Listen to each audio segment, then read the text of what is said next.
दिल्ली के उत्तम नगर में हुए तरुण हत्याकांड ने पूरे इलाके को झकझोर कर रख दिया है। इस दर्दनाक घटना के बाद लोगों के बीच गहरा आक्रोश देखने को मिल रहा है और हर तरफ एक ही मांग उठ रही है, तरुण को इंसाफ मिलना चाहिए और दोषियों को कड़ी से कड़ी सजा मिलनी चाहिए। इसी बीच देहरादून से पचवाड़ून विकास के संपादक रवि अरोरा अपनी टीम के साथ दिल्ली के उत्तम नगर पहुंचे, जहां उन्होंने पीड़ित परिवार से मुलाकात की। इस मुलाकात का मकसद सिर्फ हालचाल जानना ही नहीं था, बल्कि परिवार को ये भरोसा दिलाना भी था कि वे इस दुख की घड़ी में अकेले नहीं हैं और समाज उनके साथ खड़ा है।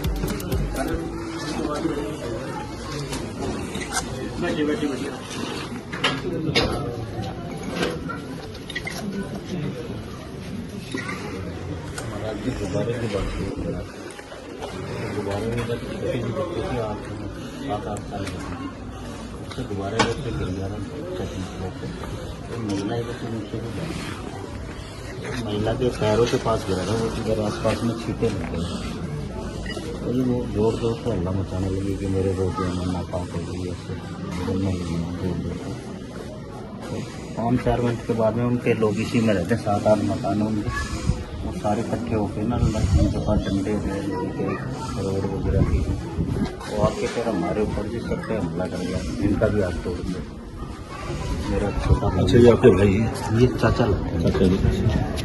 मेरा भाई है, उसके सर में आँख नहीं, उसका भी हाथ टूट गया, आँख पे मार दिए थे।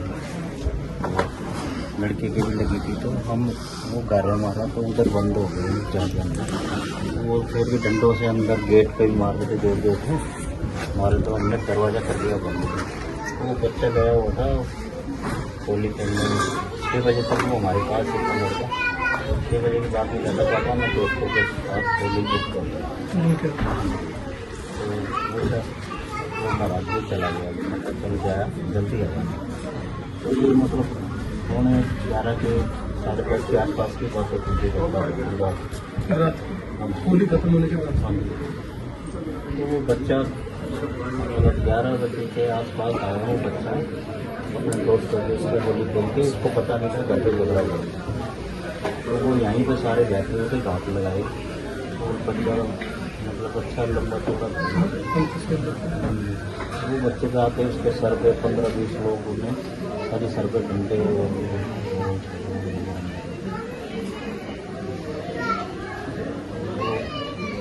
मुझे आके मेरे चाचा के लड़के ने बोला उसके फिर उनके लिए सो मैं जाके देखा तो ऐसा मंदिर था कि महाराज जी क्या कहना चाहेंगे आप इस दुखद घटना के बारे में क्या कहना चाहेंगे? दो चीज होती है, आसान नहीं। बेटे को पाल पोस कर बड़ा करना बिल्कुल। और एक नरभक्षियों की भीड़ आए और उसे लील कर चली जाए। देश की राजधानी इंद्रप्रस्थ में यह स्वीकार तो नहीं हो सकता।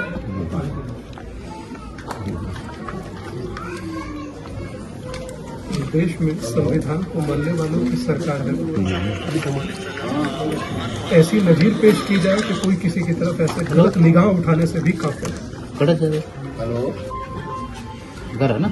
अच्छा जैसे यहाँ भाजपा की सरकार है, छोड़ दीजिए, देश की राजधानी में या देश में हिंदू होना अपराध है, किस श्रेणी में आता है? पहलगाम होगा तो वहां मारा डालिएगा, बांग्लादेश होगा तो वहां मारा डालिएगा। ये तो हम अपने घर में बैठे हैं, यहाँ भी मार डालिएगा। दिल्ली सरकार पर ये जिम्मेदारी है और वो तय करेगी और तय करना पड़ेगा, कोई चारा नहीं, तय करिए। आगे आपसे एक सवाल पूछेंगे, क्या आगे की क्या चाहते हो आप सरकार से, क्या होना चाहिए? मैं तो ऐसे चाहता हूँ कि उनका इनकाउंट्री होना चाहिए, ताकि जैसे आज एक तरुण गया और किसी का बच्चा ऐसे ना जाए और दूसरा तरुण तो उनको कड़ी से कड़ी सजा मिले तो उनकी कमर जब भी टूटेगी नहीं तो फिर उनके हौसले और बढ़ेंगे। यूपी मॉडल और वो के यूपी हिसाब मॉडल से की है। यूपी मॉडल के हिसाब से कार्रवाई होती नहीं, यूपी मॉडल तो आप देखिए, काश के ये उत्तम नगर यूपी में आता, है। हाँ, बस इतना ही कहूँगा। काश के ये यूपी में सही आता बात, उत्तम नगर, सही बात, तो बहुत कुछ कहने की जरूरत नहीं पड़ता। बिल्कुल काश के ये यूपी में आता। बिल्कुल।